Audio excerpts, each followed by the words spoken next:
బరాబర్ వారం కిందట ఇదే దినం పార్టీ పెట్టింది కవితక్క. తెలంగాణ రాష్ట్ర సేనాని టీఆర్ఎస్ పేరు కలిసేటట్టు చూసింది కానీ ఎలక్షన్ కమిషన్ కాడికి పోయినాక తెలంగాణ రక్షణ సేన అయింది. అట్లా కూడా టీఆర్ఎస్ పేరే వచ్చింది అనుకోండి.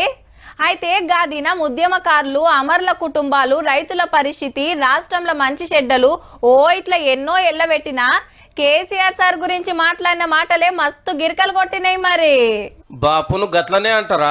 నాయన గురించి అట్లా మాట్లాడవచ్చునా? డాడీని అట్టెట్లా అంటదని చాలా మంది అంటున్నారు కదా. ఇదే మాట కవితక్కని అడిగితే నేను మా నాన్నని క్రిటిసైజ్ చేయలేదండి.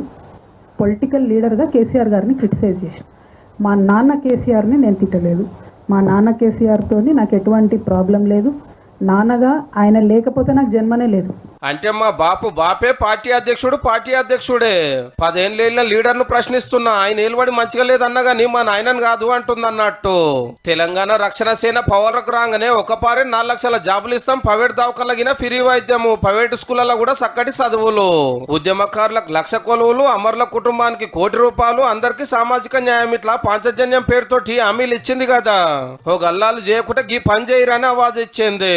నేను చెప్పే ఈ వల్నరబుల్ సెక్షన్స్ దగ్గర కమిట్మెంట్ లేకపోతే పక్కకే అసెంబ్లీ ఉంది, అసెంబ్లీ ముంగట్నే అమరవీరుల స్తూపం ఉంది. అదే స్తంభానికి నన్ను గట్టేసి రాళ్లతో కొట్టమని తెలంగాణ ప్రజలందరూ నేను విజ్ఞప్తి చేస్తా ఉన్నా. ఈ అమ్మ సర్కాల్రా, ఈ అమ్మ ఏలువాడిలా అమ్మ వచ్చినాక ఊకుకే అమ్మను అనబట్టే ఇన్నేళ్ళు కవితక్క అని పిలిస్తే ఇక కవితమ్మ అని పిలిచాలనేమో. 48 ఏళ్ళకి రాష్ట్రంలో ఉన్న అందరికీ అమ్మను అనుడు కరెక్టేనా మేడము? నేను అమ్మలాగా పరిణితి చెందాలనుకుంటున్నా అని చెప్తే నువ్వు అమ్మెట్లయితావు అంటున్నావు. 100% చెప్తున్నా. ఇయాలటి ప్రభుత్వాలకు మదర్లీ టచ్ లేదు కాబట్టే, అమ్మతనం లేదు కాబట్టే పరిపాలన సరిగ్గా జరుగుతలేదు. అయితే దీనికో లెక్కున్నదుల్లో బీఆర్ఎస్ కు రాజీనామా పెట్టినాక కట్టుబొట్టు మార్చింది, సిగముడిచింది.